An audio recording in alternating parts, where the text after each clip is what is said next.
Hi guys, मेरा नाम है साहिल खन्ना और आज की टेक न्यूज शुरू करते हैं। सबसे पहले न्यूज है इजराइल से। तो इजराइल की एक स्टार्टअप ने आलू वाला दूध बनाया है जिसके अंदर एक्चुअल जो काउ मिल्क के प्रोटीन्स होते हैं वो सब है।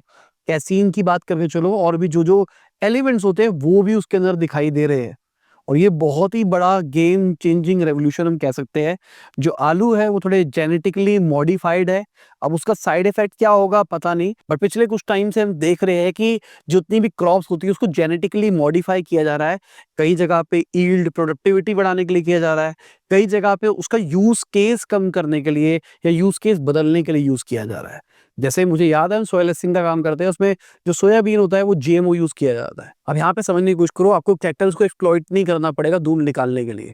आज के टाइम पे जो जो हम दूध पीते हैं, जो घर पे दूध आ रहा है वो ना फैक्ट्रीज से आ रहा है। गायें एक तरह से कन्वेयर बेल्ट के ऊपर लगा रखी है, उनके थन के ऊपर एक मशीन लगी हुई है, चल रही है और वो दूध निकाले जा रही है कॉन्स्टेंटली। शायद इंजेक्शन भी लगाए जाते हैं गायों को ताकि दूध आता रहे। तो कहीं ना कहीं वो हार्मोन्स का जो इश्यूज आ रहे हैं वो हमारी बॉडी के अंदर ट्रांसफर होते हैं। आपको एक खतरनाक सीन बताता हूँ, शायद दूध पीने का मन नहीं करेगा। फसाई के अंदर नॉर्म है एक क्राइटेरिया के अंदर कि पस परसेंटेज कितना होना चाहिए। मतलब दूध में पस होती है, पस। क्यों? क्योंकि वो जो थन पे मशीन लगा रखी है वो बार बार हो के कुछ ना कुछ उसमें दिक्कतें आ रही है, तो वहां से पस आ रही है। बहुत बुरा हाल है, मतलब पूरी मिल्क वाली इंडस्ट्री का। ग्लोबल लेवल के ऊपर बात करके चले, इंडिया से बाहर थोड़े से रेगुलेशन ज्यादा स्ट्रांग है, जिस चक्कर में हमको चीजें बेटर मिल जाती है। इंडिया के अंदर उतना रेगुलेशन स्ट्रांग नहीं है।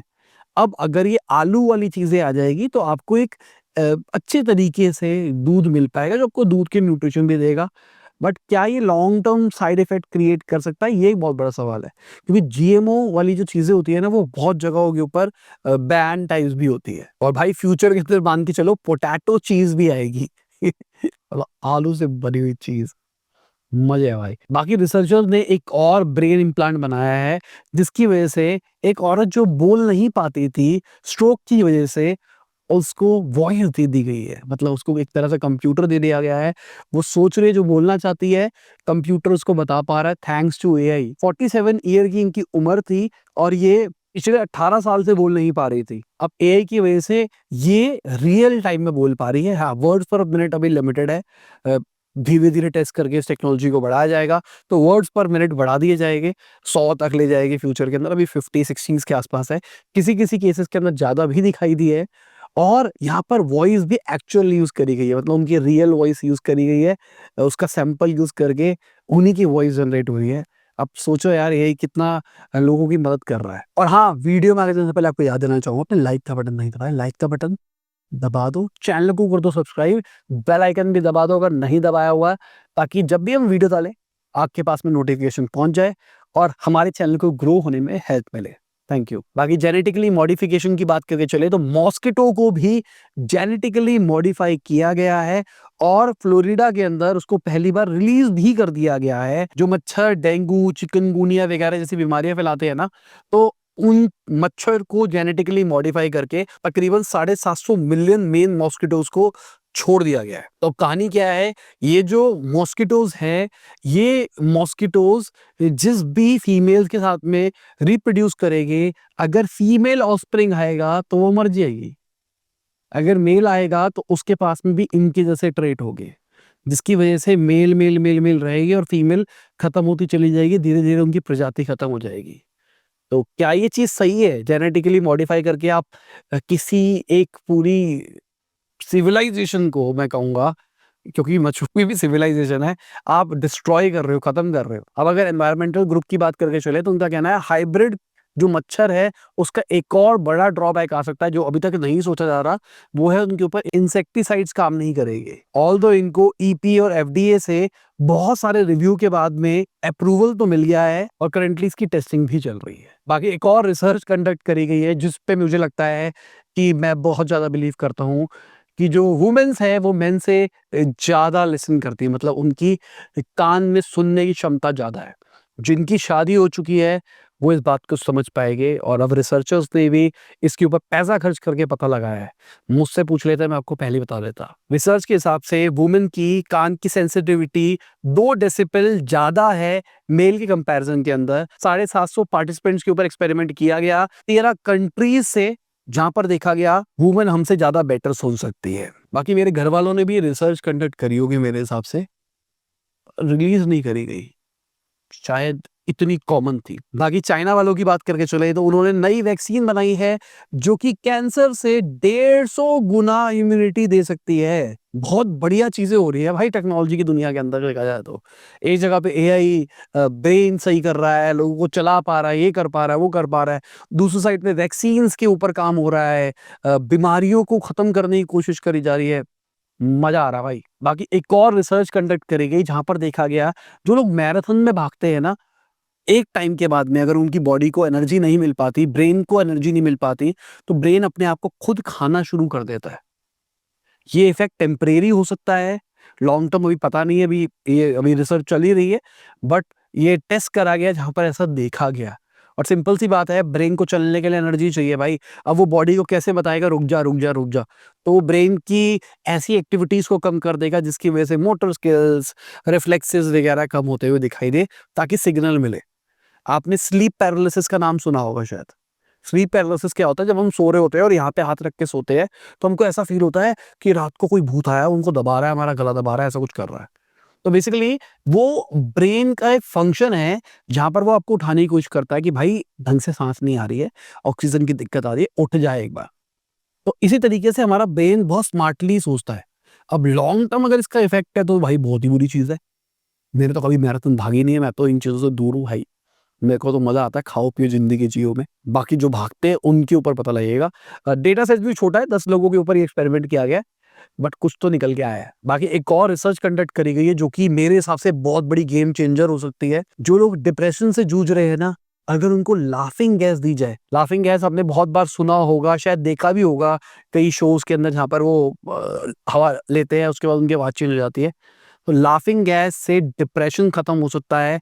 बहुत बड़ी गेम चेंजर रिसर्च है और अभी ये स्टार्ट ही हुआ है और इसके ऊपर थोड़े लॉन्ग टर्म देखा जाएगा कैसे इसका इफेक्ट पड़ता है। डेटा ये कहता है अगर आपको नाइट्रस ऑक्साइड, जिसको लाफिंग गैस भी कहते हैं, वो अगर दी जाए तो एंटी डिप्रेसेंट से ज्यादा बेटर आपको रिजल्ट देखने को मिलते हैं। यहाँ पे अगर 1 घंटे का सेशन किया जाए इस गैस को लेने का, तो आपका डिप्रेशन के सिम्टम बहुत तेजी से इंप्रूव होते हैं। किसी किसी केसेस में तो 2-2 हफ्ते तक रिलीफ रहा है लोगों के पास में, फिर उसके बाद में वो चीज वापसी आ जाती है।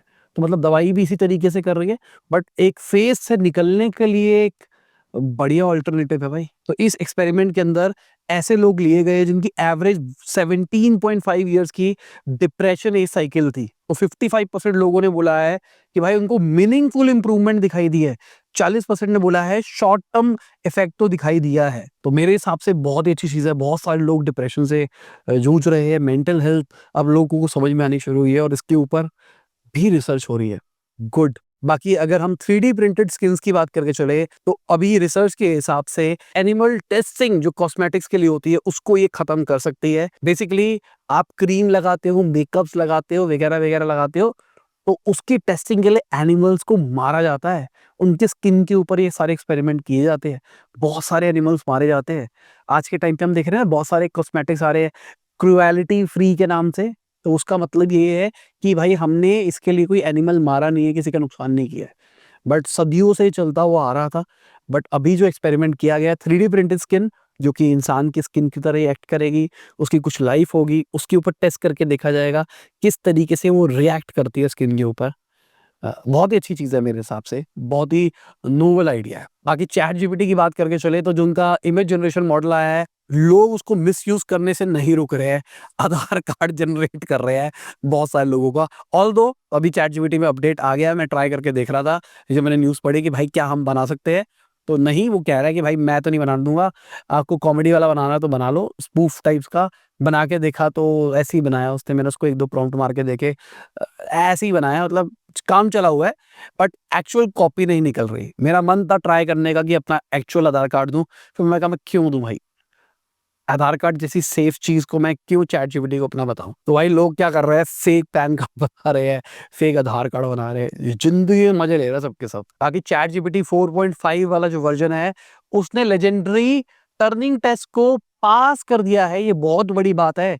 ये ह्यूमन इंटेलिजेंस के इक्विवेलेंट आ रहा है, इसका मतलब ये है।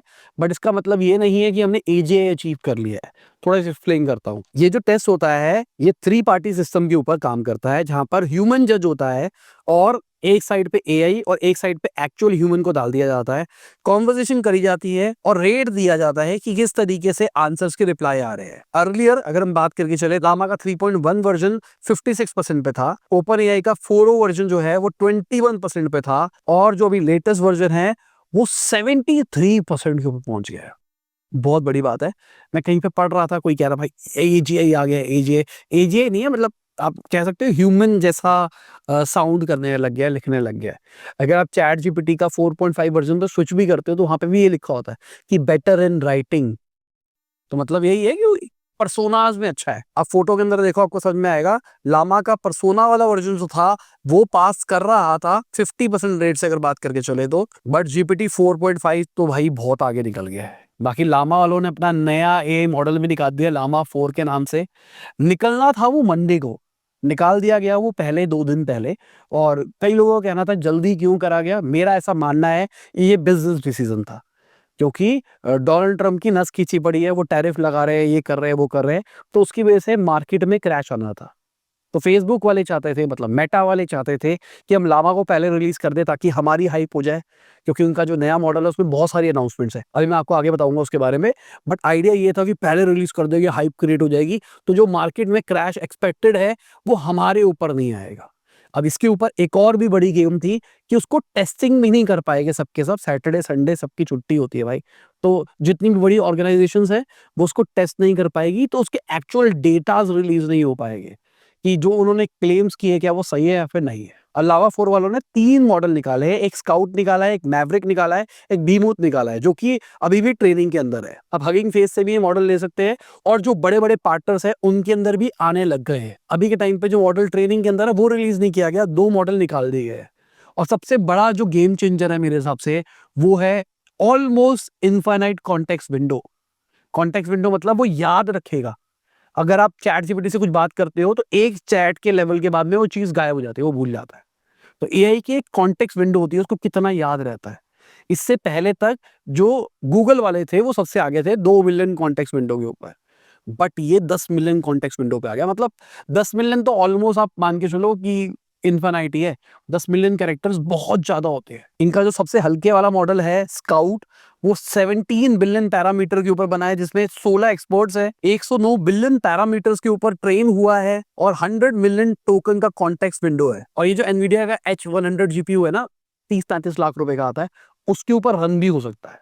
बहुत ही खतरनाक चीज है। अगर हम मैवरिक की बात करके चले, वो भी 17 बिलियन एक्टिव पैरामीटर्स के साथ में है, बट वहां पर 128 एक्सपर्ट्स है और 400 बिलियन टोटल पैरामीटर्स है, जो कि बहुत बड़ी बात हो गई। तो वो बेटर है इनके हिसाब से, पर कॉन्टेक्स्ट विंडो वहां पे छोटी है। और उसके बाद उनका जो सबसे बड़ा मॉडल है वहां पर 288 बिलियन एक्टिव पैरामीटर्स है, 16 एक्सपर्ट है, और 2 ट्रिलियन टोटल पैरामीटर्स है। मतलब 2 ट्रिलियन का आइडिया दे देता हूं। चैट जीपीटी का 4.5 वर्जन, सोनेट का 3.5 वर्जन, उसके लेवल पे हम बात कर रहे हैं। और ये मार्केट में आप यूज कर सकते हो, मुझे से अपने कंप्यूटर में इंस्टॉल करके चला सकते हो। ऑल्दो अभी तो ये तो बहुत बड़ा मॉडल हो गया, ये नॉर्मल कंप्यूटर में नहीं चलेगा, इसके लिए आपको खतरनाक जीपीयू चाहिए होगा, या कहीं पे भी चला सकते हो, बट आपका होगा। यहाँ पर बस एक ही कैच है, अगर आपके 700 मिलियन यूजर्स है तो आपको स्पेसिफिकली अलग लाइसेंस लेना पड़ेगा मेटा से। उससे नीचे कोई टेंशन नहीं है। और 700 मिलियन मंथली यूजर एक बड़ा नंबर होता है। बट कहानी ये है, अगर उससे ऊपर निकलते हो आप, तो मेटा की मर्जी है, आपको लाइसेंस ग्रांट करेगा या फिर नहीं करेगा। तो मतलब कहने को तो ओपन सोर्स है, बट एक्चुअली ओपन सोर्स नहीं है। और यहां पर एक और भी कैच है, अगर आप इनका मॉडल यूज करते हो, लामा का कोई भी, मतलब ये शायद मेरे हिसाब से लामा 2 से आ रहा है वाला रूल, या 3 से आ रहा है, जहां पर अगर आप इनका मॉडल यूज करते हो, उसके ऊपर अपनी ट्रेनिंग करते हो, अपने हिसाब से कुछ बनाते हो, जैसे कि मान लो हम एक एस्ट्रो का खुद का एआई बना रहे हैं, खुद का मॉडल ट्रेन कर रहे हैं, तो अगर आप एस्ट्रोलॉजी का खुद का एआई बनाते हो, उसके लिए बेस लेयर अगर लामा यूज करते हो, तो आपको उसका नाम रखना पड़ेगा एस्ट्रो लामा। आपको लामा तो नाम यूज करना ही पड़ेगा उसके, जो भी आप नाम रख रहे हो, और आपको हर जगह पे मेंशन भी करना अपनी वेबसाइट के अंदर कि भाई लामा लामा लामा लामा। तो कहने को तो ओपन सोर्स है, बट कहीं ना कहीं कुछ कुछ रिस्ट्रिक्शन है, पर बहुत बढ़िया है। बट कहानी पता है क्या निकल के आई है? आज हो गया भाई ट्यूसडे, अब मॉडल हो गया, लग गया टेस्टिंग, सबने टेस्ट किया, अलग अलग डेटास निकल के आए, तो बहुत सारी चीजें ऐसे निकल के आ रही है, लोगों ने पकड़ी है कि भाई ये डेटा झूठ है। उन्होंने अपनी वेबसाइट के अंदर जो पूरा लामा 4 का पेज है उसके अंदर चार्ट्स दिखाए हैं, जहां पर बहुत सारी बातें करी गई है, बहुत सारे कंपैरिजन करे गए हैं। तो उन्होंने बोला है कि भाई हम ना बेटर है कॉन्टेक्स्ट के अंदर सबसे, बट नीचे अगर आप पढ़ोगे हाईलाइट के अंदर लिखा हुआ है, हमने भाई अलग से ऑप्टिमाइज वर्जन ऑफ हमारा वर्जन यूज किया है। अब ऑप्टिमाइज मतलब जो लार्ज लैंग्वेज मॉडल की टेस्टिंग के लिए जो प्लेटफॉर्म यूज होता है उसको चीट करने के लिए उन्होंने एक अलग सा मॉडल बनाया है। चीट कह सकते हो, कुछ भी कह सकते हो, बट कहीं ना कहीं गेम खेला गया है। तो बहुत सारे लोग इसको क्रिटिसाइज कर रहे हैं। कई लोग कह रहे हैं कि भाई डीप सीक बहुत तेजी से आगे बढ़ रहा था, ओपन सोर्स के अंदर सबसे आगे वो निकल रहा है, तो उससे compete करने के लिए लामा वालों को कुछ करना पड़ा और उन्होंने जल्दबाजी में निकाल दिया है। अब कई लोगों का कहना है कि भाई बहुत ही लेट निकाला गया है, भाई 2 मिलियन पैरामीटर्स के ऊपर ट्रेन हुआ तो लेट तो आएगा ही, इसके ऊपर कुछ बोल नहीं सकते। अब कई लोगों का कहना है जो कॉस्टिंग वाला सीन है और भी जो डेटाज है वो गलत से साउंड हो रहे हैं। अब इसके ऊपर मेटा वालों की तरफ से भी सामने से कहानी निकल के आई है कि भाई ये जो आपको रिजल्ट्स में वेरिएशन दिखाई दे रहा है ये प्लेटफॉर्म्स की वजह से हो रहा है। मतलब इन्होंने तो अपना मॉडल निकाल दिया है, पर वो जिस प्लेटफॉर्म से आप यूज कर रहे हो उसके हिसाब से फाइन ट्यून ऑप्टिमाइज नहीं हो रखा, तो वो सेटिंग्स हफ्ते 2 हफ्ते में सॉल्व हो जाएगी, फिर देख लेंगे। हम कहाँ भागे जा रहे हैं, हफ्ते 2 हफ्ते में अपने को क्या फर्क पड़ रहा है? यही शायद रीजन है, बहुत सारे लोग बोल रहे हैं जल्दबाजी कर दी। पहले रिलीज करने से पहले उनको सब पार्टनर्स के साथ में बात करनी चाहिए थी, उनका मॉडल हर प्लेटफॉर्म के ऊपर ऑप्टिमाइज करवाना चाहिए था, उसके बाद में शोर मचा के रिलीज करते तो मजा भी आता। तो मुझे तो ये लगता है कि ये जल्दी रिलीज इसलिए किया गया है क्योंकि डोनाल्ड ट्रंप ने कर रखा था और ये चाहते थे कि जो मार्केट क्रैश का इम्पैक्ट है वो इन पे ना आए, क्योंकि स्टार्टिंग के अंदर ही क्रैश होगा, उसके बाद में स्टेबल होता हुआ दिखाई देगा। बाकी मिड जर्नी वालों की बात करके चले तो उन्होंने अपना V7 वर्जन निकाल दिया है, ऑलमोस्ट 1 साल के बाद में नया AI मॉडल निकाला गया है। इसमें एक नया ऑप्शन निकाला गया है ड्राफ्ट मोड करके, जहां पे आपको लो क्वालिटी इमेज मिल जाएगी, बाद में उसको अपस्केल कर सकते हो, कम कॉस्ट आएगी उसके अंदर, मतलब कम आपके क्रेडिट्स यूज होंगे और बढ़िया चीज होगी। बाकी मुझे ऐसा लगता है कि इनको अब बहुत ही ज्यादा स्ट्रांग होना पड़ेगा, क्योंकि चैट जीपीटी जो कर रहा है ना वो खतरनाक काम कर रहा है। क्योंकि देखो ये है इमेज जनरेशन मॉडल जहां पे आपको प्रॉम्प्ट डालना है, चैट जीपीटी है कॉन्वर्सेशन मॉडल जहां पर मैं उससे बात कर सकता हूँ। हम क्या करते हैं, हम उसको एक कॉन्वर्सेशन देते हैं, भाई देख ये स्क्रिप्ट है, एक्सप्लेन दिस, वो उस न्यूज को एक्सप्लेन करता है। एक्सप्लेन करने के बाद मैं कहता हूँ भाई इसका एक सोशल मीडिया पोस्ट जनरेट कर दे, वो उसका सोशल मीडिया पोस्ट का मुझे आइडिया जनरेट करके दे देता है। अब मुझे जो सही लगता है मैं कहता हूँ ये वाला सही है, इसकी इमेज जनरेट कर दे, वो इमेज जनरेट कर देता है। तो ये एक्चुअल प्रोसेस है जो ह्यूमन यूज करेगा। वहां पर क्या प्रॉम्प्ट उठा के डालना, प्रॉम्प्ट ऑप्टिमाइज करना, अपने हिसाब से करना, वो थोड़ा सा टीडियस काम है मेरे हिसाब से। तो इनको कुछ ना कुछ करना पड़ेगा बहुत स्ट्रांग वाला। ऑल्दो इन्होंने भी बहुत सारी चीजें निकाल दी है जो कि सब यूजर्स के लिए हो रही है, जैसे पर्सनलाइजेशन का ऑप्शन निकाला था कि मैं अपना टेस्ट बता दूं कि मुझे क्या पसंद आ रहा है, जिसकी वजह से जो इमेज जनरेट होगी वो मेरे टेस्ट के हिसाब से होगी।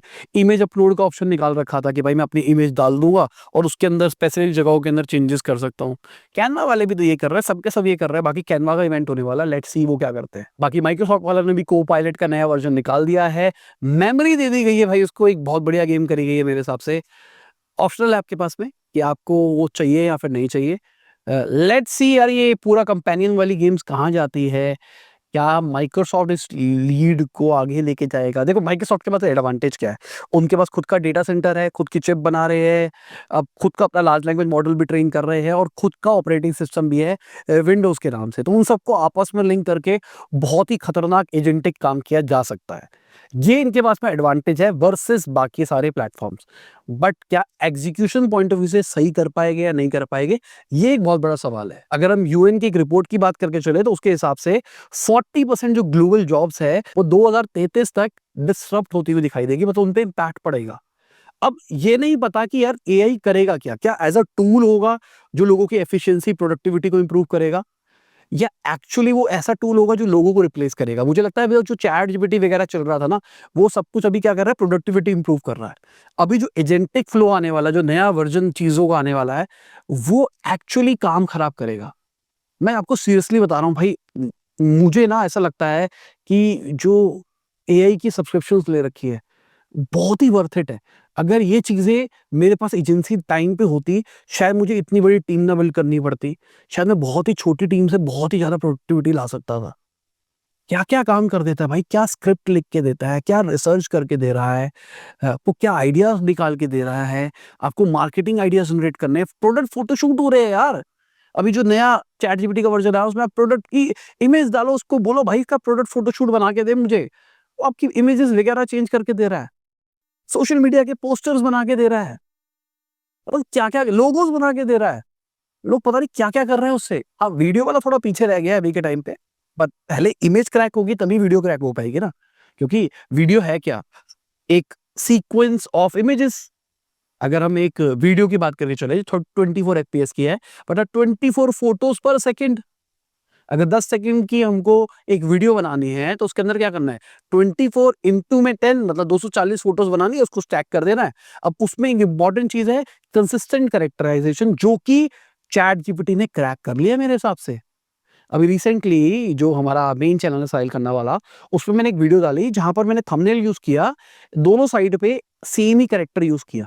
तो मैंने पहले एक इमेज बनाई और उसको बोला कि भाई सेम शक्ल का ये वाली थीम भी बना दे, उसने बना दी, और मैंने उससे थंबनेल में यूज कर लिया। भाई कंसिस्टेंट कैरेक्टराइजेशन भी आ गया है। तो कहीं ना कहीं ग्राफिक डिजाइनर्स का काम तो खराब सा हो रहा है ना। हाँ, अभी आपको बहुत ही खतरनाक ग्राफिक वाला काम चाहिए, तो उसके लिए आपको बंदा चाहिए। पर ब्रेनस्टॉर्मिंग के लिए कितनी तोड़ चीज है। जहाँ मुझे बड़ी टीम चाहिए होती थी एक काम को करने के लिए, मैं अपनी वाइफ से बात कर रहा था, वो हमारी टीम में ग्राफिक डिजाइनिंग की हेड थी, तो मैंने उसको दिखाया काम वाम। मैं कहा अब बता तू क्या हो रहा है? कहती मेरे को ब्रेनस्टॉर्मिंग में इस काम को लग जाता 3 घंटे 4 घंटे, जो उसने 1 मिनट में 10 इमेज क्रिएट करके दे दी।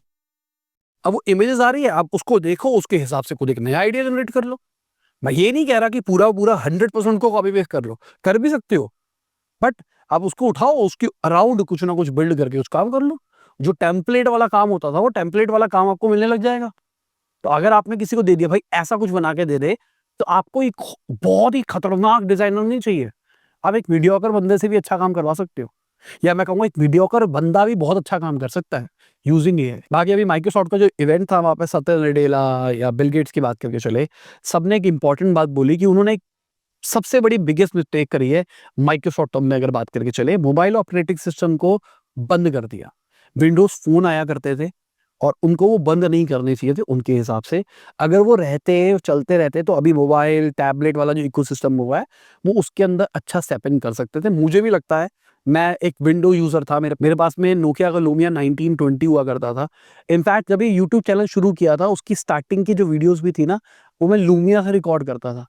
बहुत बढ़िया फ़ोटोज़, बहुत अच्छी वीडियो क्वालिटी आती थी, फ़ोन के हिसाब से अगर देखा जाए उस टाइम पे। और उन्होंने डिसकंटिन्यू फ़ोन कर दिया। अपडेट्स नहीं आ रहे, ऐप्स नहीं आ रही, ये नहीं आ मेरे पास अभी भी कहीं न कहीं दराज में पड़ा होगा लूमिया, पता है आपको? मैंने वो बेचा नहीं था, मैंने कहा पड़ा रहने दो भाई, ये एक मास्टरपीस फ़ोन है। बिल गेट्स का कहना है $400 बिलियन की अपॉर्च्युनिटी मिस कर दी है। अब सिंपल सी बात, विंडोज़ पहले आया था फ़ोन के अंदर, एंड्रॉइड बाद में आया है। जो रिच माइनर थे, जो कि एंड्रॉइड के भी को-फाउंडर है, उन्होंने पहला विंडोज़ फ़ोन निकालने में हेल्प करी थी 2002 के अंदर। बट विंडोज़ फ़ोन को एकदम क्लोज़ बना दिया गया था। कि भाई बाहर के डेवलपर्स नहीं आ सकते, ये नहीं हो सकता, वो नहीं हो सकता। बट गूगल ने एक अलग अप्रोच ली थी, जो कि 2005 के अंदर एक्वायर किया गया, 2008 के अंदर उसको पहले लॉन्च किया गया, जिसके चक्कर में एंड्रॉइड बहुत स्केल होता हुआ दिखाई दिया। एंड्रॉइड ओपन सोर्स था ना, मतलब भाई आप भी बना लो, डाल दो, आप भी ये कोड ले लो, यूज़ कर लो। विंडोज़ वाले कह रहे थे नहीं भाई हम रिस्ट्रिक्ट है, हम रिस्ट्रिक्ट है। मेरे को याद है बचपन के अंदर ज़्यादातर लोगों के कंप्यूटर के अंदर पायरेटेड विंडो चलती थी। आज तो चलो लैपटॉप्स के साथ में इंक्लूडेड आने लग गई है, इसलिए लोग एक्चुअल जेन्युइन यूज़ करने लग गए हैं, पर पहले पायरेटेड यूज़ होती थी। क्या माइक्रोसॉफ्ट उसको बंद नहीं कर सकता था? माइक्रोसॉफ्ट ने उसको चलने दिया, क्योंकि माइक्रोसॉफ्ट को पता था आने वाले टाइम में जब ये लोग कॉर्पोरेट में जाएँगे, तो इनको actual real version, paid version ही यूज़ करना पड़ेगा। सिमिलरली फ़ोन के साथ भी कुछ कर सकते थे ना। अब वो भी, उनको भी रियलाइज़ हो रही है वाली बात, और सबको हो रही होगी, क्योंकि किसी की गलती के ऊपर क्रिटिसाइज़ करना आसान होता है, और एक्चुअली जब आप स्टार्टिंग में सोचते हो तो वो एक गलत चीज होती है। अगर हम चाइना की बात करके चले तो उन्होंने एआई क्लोन बना दिया शंघाई का अपने पुलिस वालों को ट्रेन करने के लिए, मतलब पूरा क्लोन है, हर जगह आपको दिखाई देगी, पुलिस वालों को पता लगेगा कि अगर ये इंसिडेंट होता है तो किस तरीके से उसको टैकल करना है, क्या करना है।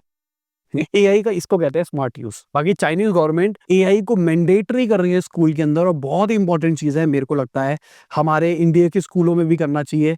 और एआई की डेफिनेशन वो नहीं है भाई what is chat GPT, what is AI, AI कब शुरू हुआ था। मैं कह रहा हूँ बच्चों को डाल दो लार्ज लैंग्वेज मॉडल ट्रेन कैसे किया जाता है, फाइन ट्यूनिंग कैसे करी जाती है, लार्ज लैंग्वेज मॉडल डाउनलोड करके कैसे चलाया जाता है।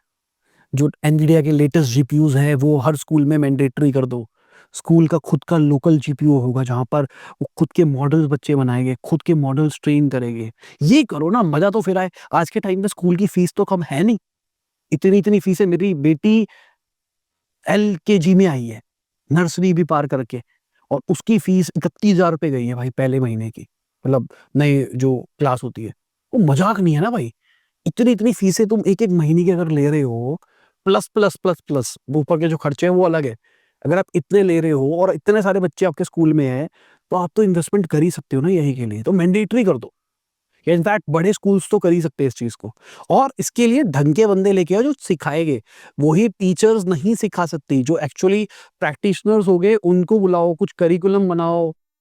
ऑनलाइन कोर्सेज भी हो सकते हैं जिसको स्कूल वाले लेके दिखा के बच्चों से ट्रेनिंग करवा सकते हैं। कुछ प्रोग्राम्स बन सकते हैं, मुझे ऐसा लगता है, क्योंकि मुझे ऐसा लगता है कि मैं अपनी बेटी को एआई के अंदर बहुत स्मार्ट बनाने वाला हूँ, बहुत ही खतरनाक, क्योंकि सारे टूल्स हम यूज कर रहे हैं। मेरी बेटी टेक में बहुत स्मार्ट हो गई है, मतलब 5 साल की भी नहीं हुई है पर बहुत स्मार्ट होने लग गई है। फेस अनलॉक समझ में आता है उसको, फेस अनलॉक अनलॉक कर लेती है, एप्स इंस्टॉल कर लेती है, आईफोन के अंदर वीडियो कॉल कर लेती है, ग्रुप कॉल कर लेती है। टेक्निकली बहुत साउंड है। तो मुझे लगता है जल्दी जब थोड़ी सी बड़ी होगी तो वो एआई वीआई के अंदर भी बहुत थोड़ा बना दूंगा उसको, कि बेटा देख चैट जीपीटी का कैसे यूज करते हैं, इसका कैसे यूज करते हैं, अपनी वॉइस का क्लोन कैसे सब सिखा दूंगा। हो सकता है मैं जल्दी अपना खुद का जीपीयू भी ले लूं। बट वही है ना, जीपीयू बहुत तेजी से नए नए नए नए आ रहे हैं। मैं रुक रहा हूँ कि भाई एक लेवल पे आ जाए, एक बार पैसा खर्च करेंगे अच्छा खासा, 35-40 लाख 50 लाख जो भी लगेगा, अपना जीपीयू रखेगा और अपना जीपीयू अपना होगा, वो पर्सनल जीपीयू। बाकी गूगल की जो ड्राइवरलेस कार है वेबो, उसके अंदर वो कैमरा यूज कर रहा है ट्रेन करने के लिए, एड्स के लिए। अब समझने की कोशिश करो क्या बवाल हो रहा है। जो जितनी भी ड्राइवरलेस कार है उसके अंदर सबके अंदर कैमरे सेंसर भी लगा लगे हुए, ताकि वो ट्रेन होता रहे, वो समझता रहे गाड़ी कैसे चलती है, रोड कैसे चलती है, लोग कैसे बिहेव करते हैं गाड़ी के आगे, रेड लाइट्स पे कैसे बिहेव करता है, उससे मॉडल ट्रेन होता है और बेटर होती चली जाती है गाड़ी, जो कि अच्छी चीज़ है। बट यहाँ पर कैमरा अंदर भी लगेगा गाड़ी के अंदर, जो कस्टमर बैठा है वो कैसे रिएक्ट कर रहा है, उसके फेशियल एक्सप्रेशन कैसे है, वो काम क्या कर रहा है, बेस्ड ऑन दैट उस पे एड्स दिखाई देगी। ये अच्छी चीज़ नहीं है। और अभी ऑप्ट आउट करने का ऑप्शन है कि भाई अगर आप चाहते हो कि आपका डेटा यूज ना हो मॉडल ट्रेनिंग के लिए तो ऑप्ट आउट कर दो। भाई कितने लोगों को ये ऑप्ट आउट याद रहेगा, आज अनाउंस कर दिया है, ठीक है। आप गए यूएस के अंदर है, कहीं पे गए जहाँ पे ये गाड़ी है, अब वहाँ पे आपने गाड़ी यूज कर ली, आपको थोड़ी ना याद था ऑप्ट आउट करना है, भाई ये करना है, अंदर सेटिंग में बंद करके रखते हो तुम। 2 लाख से ज्यादा पेड राइड्स कर रहे हैं वीकली बेसिस के ऊपर, तो डेटा तो बहुत सारा आएगा उसके पास में। बाकी गूगल डीप माइंड की बात करके चले तो अपने स्टाफ को पैसे दे रहे हैं कुछ ना करने के, कि भाई आप कॉम्पिटिटर को ज्वाइन मत करो, पेड लीव लो, घर बैठो, कोई दिक्कत नहीं है, लो पैसा। अब ये यूके के अंदर बाउंड कर दिया गया है एंटी कॉम्पिटिटिव क्लॉज के अंदर, तो ये गलत चीज है मेरे हिसाब से। अब मान के चलो आज के टाइम पे बहुत ही स्मार्ट बंदा है जो एआई के अंदर खतरनाक काम कर रहा है, सब कुछ कर रहा है, आपने उसके मुंह पे मारे पैसे, उसको घर बिठा दिया, तू चिल मारा भाई, कोई दिक्कत नहीं है। 1 साल के बाद टेक्नोलॉजी यहाँ से पता नहीं कहाँ पहुंच जाएगी। अगर वो इवॉल्व नहीं होगा तो 1 साल के बाद जो इस लेवल का टॉप लेवल का बंदा है वो शायद टॉप लेवल का बंदा ही नहीं रहेगा। प्लस अगर आपको ओपन रखा जाए तो एक कंपनी से दूसरी कंपनी में स्विच भी कर सकते हो आप एआई के अंदर, सीख सकते हो। आज XYZ कंपनी किसी स्पेसिफिक चीज पे काम कर रही है, कल कुछ और कर रही होगी, तो आपका लेवल अपग्रेड हो पाएगा। तो यूके के अंदर ये प्रैक्टिस लीगल है, यूएस के अंदर इसको बैन कर दिया गया है। बाकी गूगल के एआई की बात करके चले तो वो भी अपने आप को बेहतर कर रहा है, मतलब आप कैमरा ऑन करो, दिखाओ उसको भाई देख ये हुआ है और क्या क्या है। आपने बुक्स दिखाई, जैसे फोटो में आप देखो, बुक के ऊपर कैमरा लेके गए और उसको बोला भाई ये बुक मुझे पसंद है और बताओ कौन सी बुक हो सकती है, तो वो इंटरेक्ट कर रहा है। चैटजीपीटी वालों ने पहले ही कर दिया था, ये अभी कर रहे हैं। माइक्रोसॉफ्ट ने भी जो कोपायलट निकाला उसके अंदर भी ऐसा कुछ फीचर डाल दिया है। बाकी एक ब्रिटिश स्टार्टअप है, उन्होंने न्यूक्लियर रिएक्टर टाइप की चीज लगा दी है स्पेस रॉकेट्स के अंदर, और ये लॉन्चिंग पे यूज नहीं होगा। मतलब न्यूक्लियर रिएक्शन की यूज करके उस पावर से रॉकेट ऊपर नहीं जाएगा। जब रॉकेट ऊपर चला जाएगा उसके बाद उसमें वो अटैच किया जाएगा, उसके बाद में वो फिजन एनर्जी का यूज करके पल्स क्रिएट करेगा, थ्रस्ट क्रिएट करेगा, जिसकी वजह से रॉकेट की स्पीड बढ़ जाएगी, वो तेजी से एक लोकेशन से दूसरी लोकेशन पे पहुंच जाएगा। अच्छी चीज है। कह रहे हैं प्लूटो तक 4 साल के अंदर पहुंचा जा सकता है। कहा जा रहा है मार्स का जो टाइम है उसको आधा कर दिया जाएगा पहुंचने के अंदर। नाम है इसका सनबर्ड। कहा जा रहा है 2027 में पहला टेस्ट होगा। ठीक है भाई, अच्छी चीज है। चांद पे हमारे भटूरे छोले बेचने आसान हो जाएंगे। अभी मेरे को बहुत दिक्कत आती है चांद पे, जो हम छोले वोले लेके जाते हैं ना, तो टाइम लग जाता है यहाँ से यहाँ तक। तो हमने इसका सॉल्यूशन देखना पड़ेगा। हमको बहुत ज़्यादा क्वांटिटी लेके जानी पड़ती है। अगर ये वाला सीन हो जाएगा तो हम आराम से ले जा पाएंगे, हम कम-कम क्वांटिटी में भी ले जा पाएँगे। अगर बहुत फ़ास्ट हो जाएगा तो क्या पता हम अर्थ से बना के चाँद पे लेके जाएँ। अभी दिक्कत होती है हमको वहाँ पे बनाने में, किस तरीके से वैक्यूम के अंदर छोले बनाए जाएँ, मसाले कैसे मेंटेन किए जाएँ, वो थोड़ी दिक्कतें आ रही हैं हमको। बट अगर बहुत फ़ास्ट हो जाएगा तो हम धरती से सीधा चाँद पे बना के भेजेंगे। आपको कंसिस्टेंट टेस्ट मिलेगा चाँद के हर एक हमारे आउटलेट के ऊपर। बाकी च्युइंग गम की बात करके चले तो वो भी माइक्रो प्लास्टिक रिलीज़ करती है हमारे माउथ के अंदर। नई रिसर्च ये बता रही है, मतलब हर चीज़ में माइक्रो प्लास्टिक है। अभी तक बात चल रही थी कि भाई हम ज़ोमैटो, स्विगी के जो डब्बों में खाना मँगा रहे हैं, उसका प्लास्टिक खाने में चला जाता है और वो हमारी बॉडी के अंदर जा रहा है। लॉन्ग टर्म इफ़ेक्ट क्या है पता नहीं है।